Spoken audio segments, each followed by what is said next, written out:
and Mike from 105.1 The Buzz joining us live. Good morning. Morning. Morning, guys. Good morning. I cannot believe we're already talking about the end of the Fast and Furious. I feel like they have so much life left. Like 45 years? That's it. Yeah. That's it.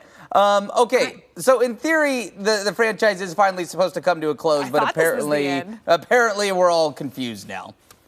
Vin Diesel says he'll never say never. He's not going to close the door on the Fast and the Furious franchise. And he said it's because when he told his daughter, she cried, and he doesn't want to make her sad and cry again. So because of that, he won't.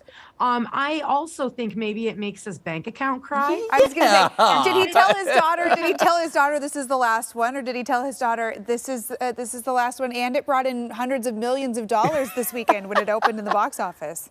Right, because I can't think of anything Vin Diesel's done in the last 2 decades other than the Fast and the Furious franchise, which I'm not hating. He's way more successul tan I am in my life, way wealthier. The fact that you're like, oh, it makes my daughter cry. I think you cry a little too. You cry a little. I will say, if I remember right, I believe he is the voice of Groot. Oh. From Guardians of the Galaxy. So I didn't know that. I mean, you're right. Is that as big of a deal as what he's done in Fast and Furious? Maybe not, but just throwing that out there, adding that to his IMDb page. Comparatively speaking, he was also in Saving Private Ryan and the first one to get killed off the movie. So spoiler alert. Spoiler. Well, yeah, I mean, being the voice of Groot, not quite as action-packed as driving your car into space or whatever the heck they did in the last movie. But yeah, I mean, this franchise, it has endured. It seems like each movie has been bigger and bigger in terms of fans, and I don't blame them for not wanting to pull the plug. Yeah. It boggles my mind how successful these movies are. Like the Gearheads of America throw celebrations anytime one of these movies drops. I just want you guys to realize this. The first Fast and the Furious movie is now old enough to legally drink.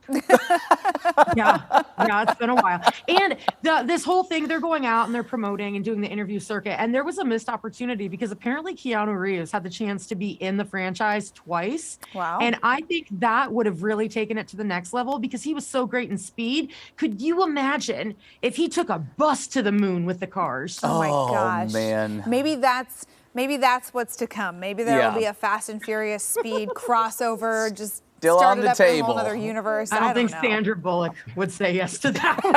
Oh man. Well, we'll see. I'm sure there will be spin-offs or more storylines to come. No doubt. Because nothing in Hollywood is new anymore. It's true. So, hey, Aubrey Plaza is talking about how people think that her deadpan humor is actually her personality. If you haven't seen Aubrey Plaza, I mean, in many of her characters, and then a lot of times when she does, talk shows and interviews and stuff, she has this face that is just ice cold. Yeah, she did this interview with Vanity Fair, and she was talking about how, like she's had characters that are deadpan, and that initially it was almost like a thing to make her feel safer in interviews because she can turn into a character. She just started doing the deadpan thing because that way she didn't have to make it about her. It was about this character she's playing in the interview. And then it just kind of progressed and snowballed out of control. And now she just does it. But it's not actually her personality, which is a little disappointing because I love deadpan humor. It's one of my favorite things.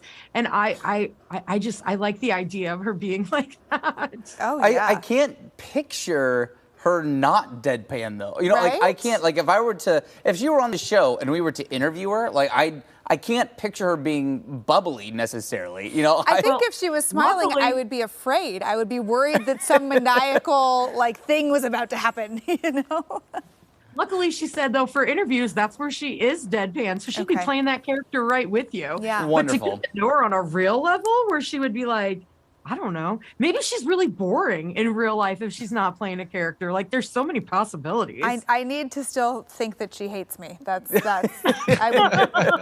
would you gotta need love that the to be commitment to the bit. That is just that is probably the best humor of it all. Yeah. It's true. That's true. I mean, she's one of my favorites. I think she's one of the funniest women on TV this day and age, and I love it. I love that she continues to commit. She's hilarious.